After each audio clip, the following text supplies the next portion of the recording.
Hello everybody, it is Sunday, the 30th of July, and I want to talk about the way of the Son of Man, the teachings of the Son of Man, which are obviously in the New Testament, which are not being preached, which need to be brought to awareness, because that is the Christ coming. The awareness of the way of the Son of Man. Now Jesus said that judgment was given to the Son. Yeah? And that is to say, it is the Son, it is the way that creates the outcome. And not, so what creates the outcome? Is it the Father? Is it the intention? Or is it the Son? Is it the way? They both, it is, you have the knowledge, the intention has the knowledge. Does that create the outcome? Or is it the way that you use the knowledge that creates the outcome? I want to talk about that, and I want to show you very clearly the two ways. That is the way of God, the sons of God, the ways of God, and the ways of man. Our way. Our natural way, and what they actually work, and then see what would serve us best. Yeah?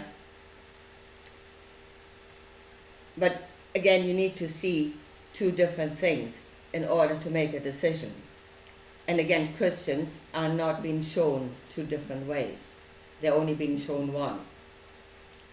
Yeah, be flat on your face and wait for God or Jesus to come and save you. Trust in God. That's the only way. Well, let me show you the two ways, and then you can think for yourself which one is the better. Now, the Son of Man,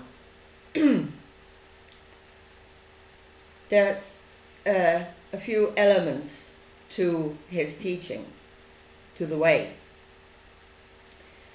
One is, don't judge, overcome fear, and most importantly, love your neighbor as yourself.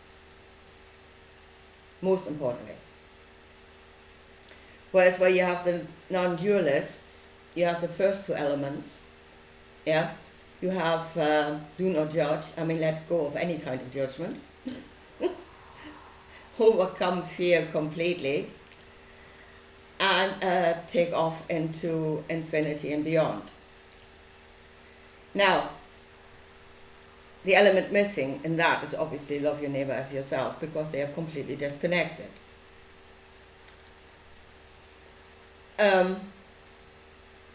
Which is why they're taking off.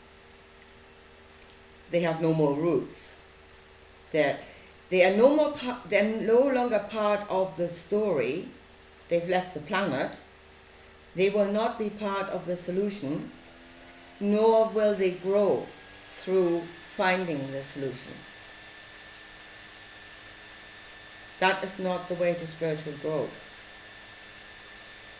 You want to spiritually growth, you stay in here, and you're going to be part of the solution. And then the knowledge will be added on to you. It won't be if you're out in space. Anyway, so that's the first thing. So,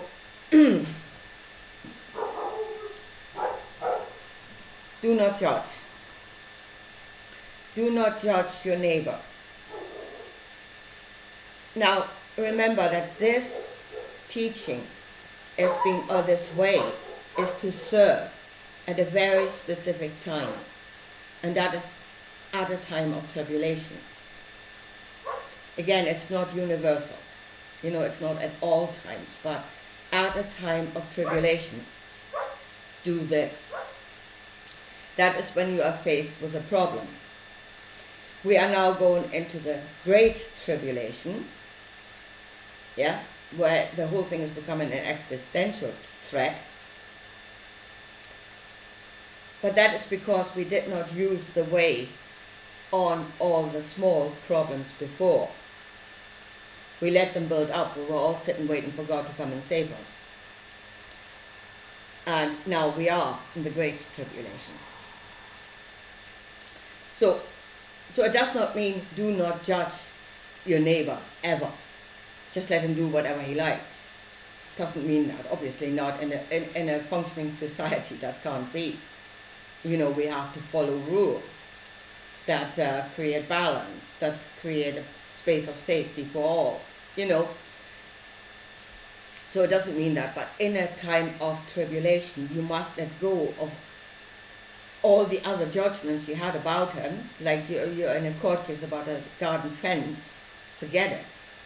Yeah, garden fence is really not that important at the moment. So you must let that go so that you can come together to solve the problem. Yeah? So you're uniting in that which you are united in, and that is the problem. And let go of everything else. Concentrate on what needs to be done.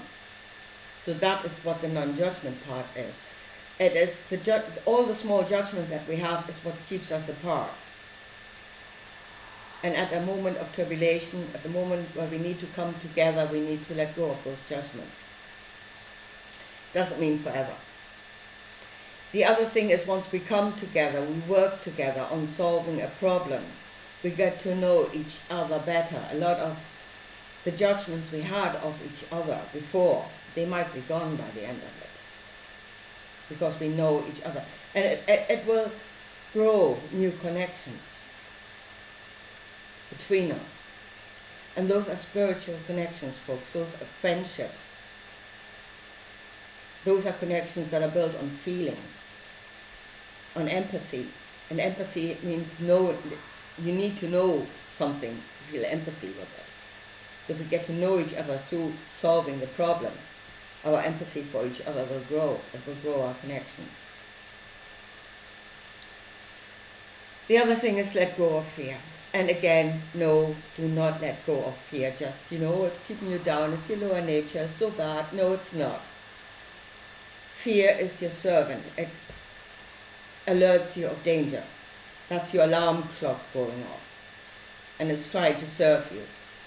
Again, if you do nothing about it, that is you do not solve the situation. Again, you're sitting there waiting for Jesus to come and save you. Then the problem will grow and grow and grow. And the thing is, the more fear, the more the emotion grows, the more the rational mind goes out of the building. Yeah? And we know that out of our own experience. Yeah? The more emotional you get, the less you can think. It is scientifically proven that people that are under great stress or in fear, it lowers their IQ. Yeah? So no, at some point you have to overcome fear, obviously, because you have to create the space for the rational mind to work in. But again, it is specific for a time of tribulation. That's what you should do then. The fear told you in the first instant that there was a problem. Find out what the problem is. Start dealing with it. And for that you need to overcome the fear then at that point. And that's all it means. It does not mean do away with it completely. That means you're sitting there, you have no knowledge of fear. You're in ignorance. That's not good. So there you go. Don't judge your neighbor. Let go of fear so you can think. And then it is the coming together. And that is actually, those two things are preparing the way for cooperation. So that you can cooperate. You are even able to cooperate because you're no longer divided. Because you're concentrating on the one thing that is good, that you all have in common. So, and then we are, we're at a point of cooperation. Now, on a physical level, on a physical level. Again, we say, I don't know, I know nothing, I'm nothing. Yeah, and at the moment we say we've forgotten. Yeah, we have been made dependent on technology for so long that we've forgotten what was before, the old ways, so to speak. And now we're finding out that technology is being used to enslave us, and at the same time we're dependent on it. So that creates a problem. Again, and here's the coming together, the cooperation, because not one of us has forgotten everything. We haven't. We all still know something. And it is only when we bring it all together and we give of that knowledge to each other, give of your knowledge freely to each other, that all the pieces will come back again. We all bring a piece to the table. And again, that is then open source, it's given to all. Yeah? It's not somebody keeps the knowledge to himself to have an upper hand over the rest of them. It's not. It's freely given to benefit all. And everybody who's in that group hopefully will be saved.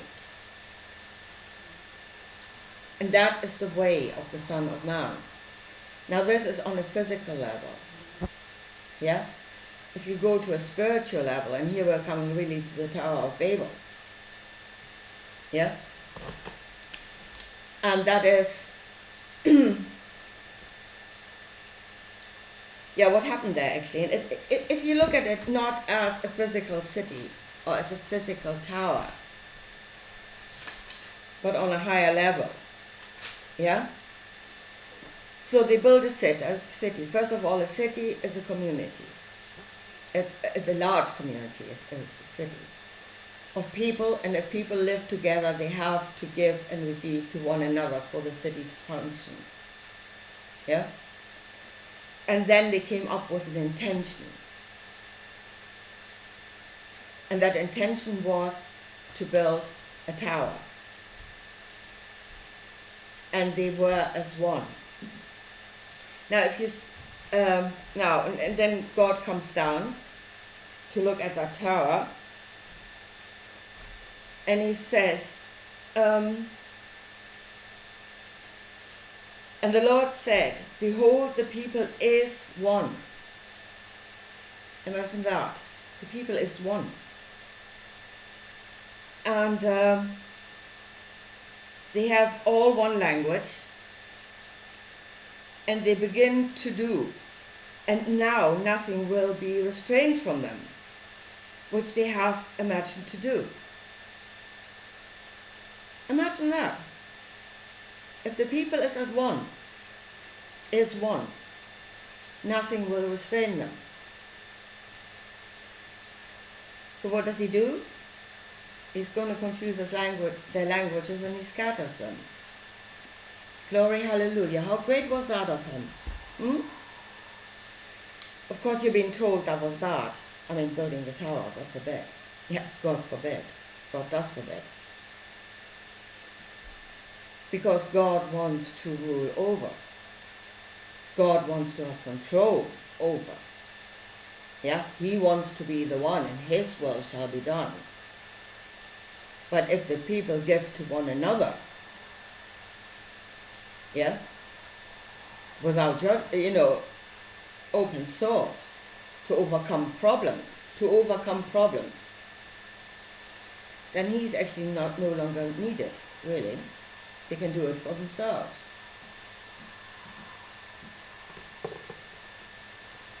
Yeah, God forbid. And he does. It's the worst thing that could happen to him. Now, on a spiritual level, on the level of prayer, yeah, is when you see the people at Pentecost, the ones that were in the room, and they were of one mind. And They've wanted for something to happen and they wanted to give something to one another. And that is the knowledge of their languages. Folks, they did not come out of that house talking gobbledygook.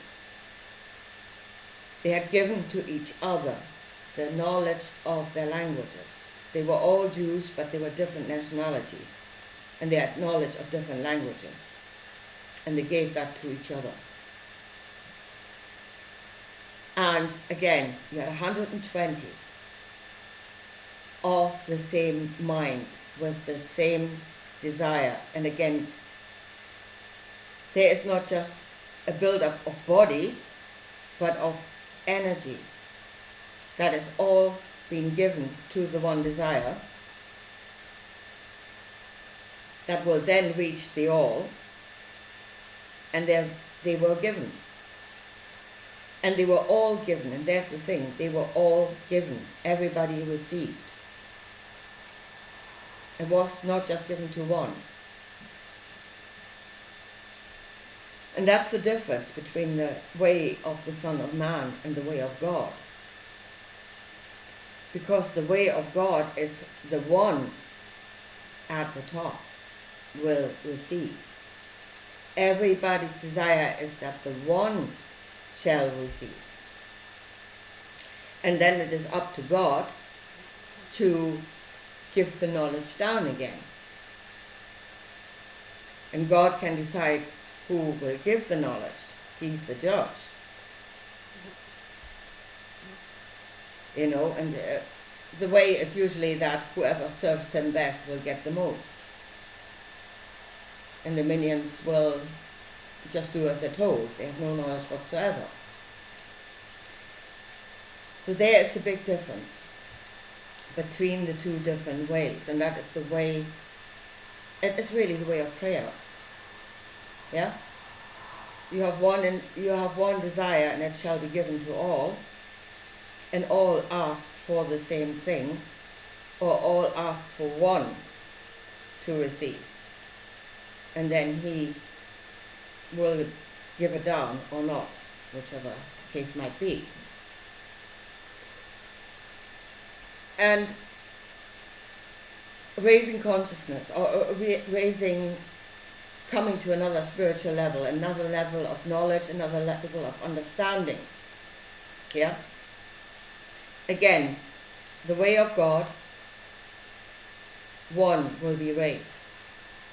And then he will raise whoever he chooses. The way of man,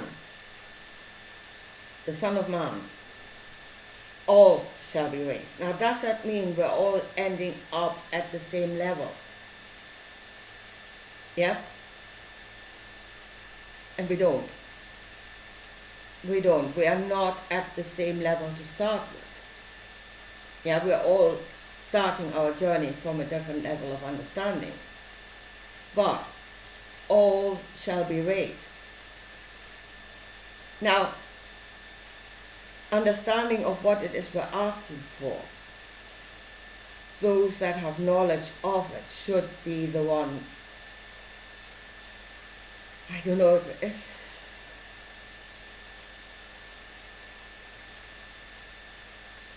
yeah, I mean, we all give of our knowledge, we all give of our knowledge to the problem, and some may have more knowledge about that problem than others, yeah?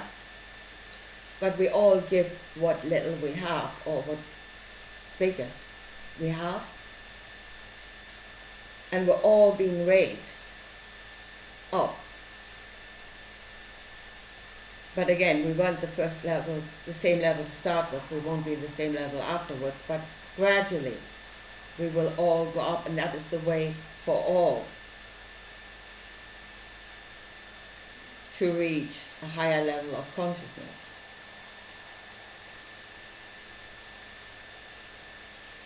Whereas the way of God, it's usually the few. Yeah? And the rest are being kept on the unconscious level that they were to start with. They're not really being raised, not in a big way.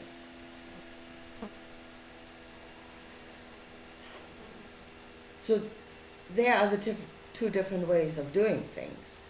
Now, if we want to go the way of the Son of Man, first of all, we all need to play our part. We cannot wait for some. Basically, if you want to be raised, you're doing the works. Yeah?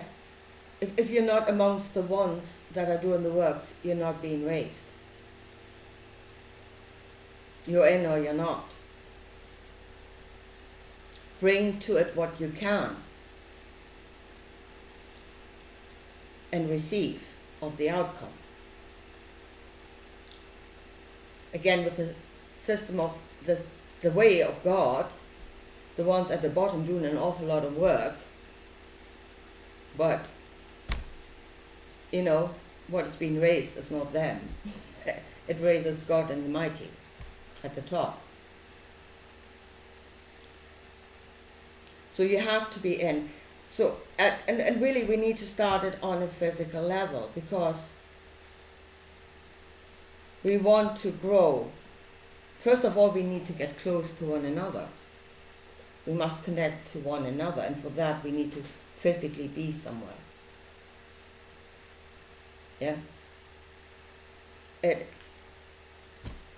is the physical body through which the energy goes out of the physical body into each other. So the physical body has to be there. So what we're facing at the moment, so if you have to be there with your physical body, that means it has to be local. So local problems being solved by local people coming together. Yeah? And then really thinking it is not just our physical doing, but we are spiritual beings, and we could be given greater things than we had actually thought of. We could be given. But coming together under one intention to solve a problem locally. Now, will that save the world? No, of course not. You are not expected to save the world. Yeah? There are problems in Africa, there are problems in China, there are problems in India. The only way this will save the world is if every local community does the same thing, under the same intention, under the same idea, working under the umbrella of that idea. But what they actually do, depends on what the problem is. And that is local. So our physical presence, we need to bring something to the table, and then we all will receive, and then gradually the whole will be raised.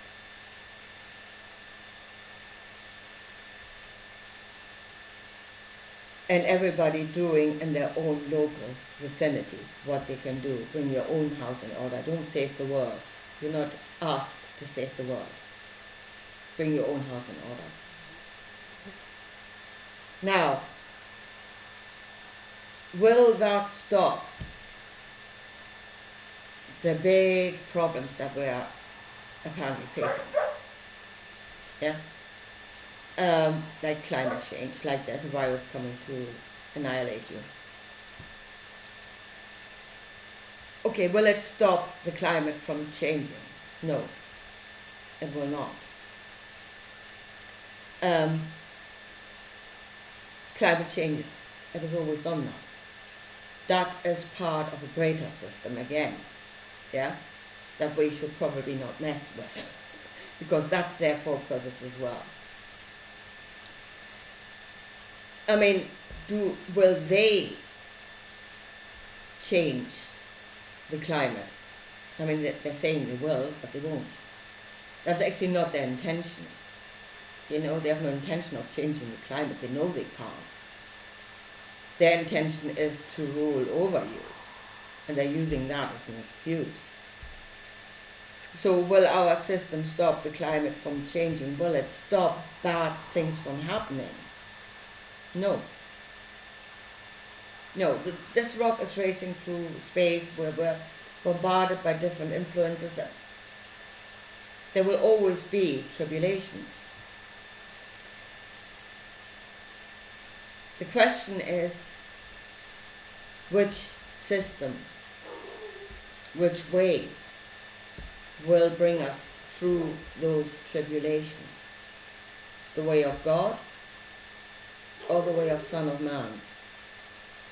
Which one gives us a better chance of survival? Let's say it like that. And on a higher level for spiritual growth. Which one would serve you better? That is what you need to ask yourself. And then we need to start doing, physically doing, first of all, to create the foundation for something greater to happen on a spiritual level. But as I said, most are not being taught that. They are flat on their faces. Tribulation is growing around them. I can do nothing. There's only one way. And that way is that God will come and save you.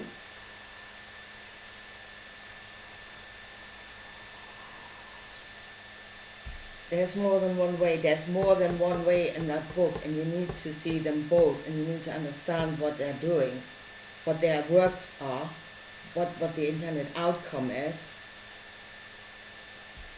and then make your choice. But the other thing is that one is our way. It is the way of the Son of Man. That is the way of this world, through cooperation.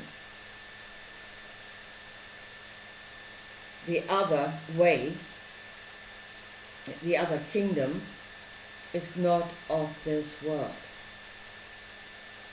Keep that also in mind. That is actually something that is alien to us. Is it better? Is it greater? Will it get us through so much better than our own way? Think about that. Anyway, I leave it at that for today, and I'll talk to you again soon.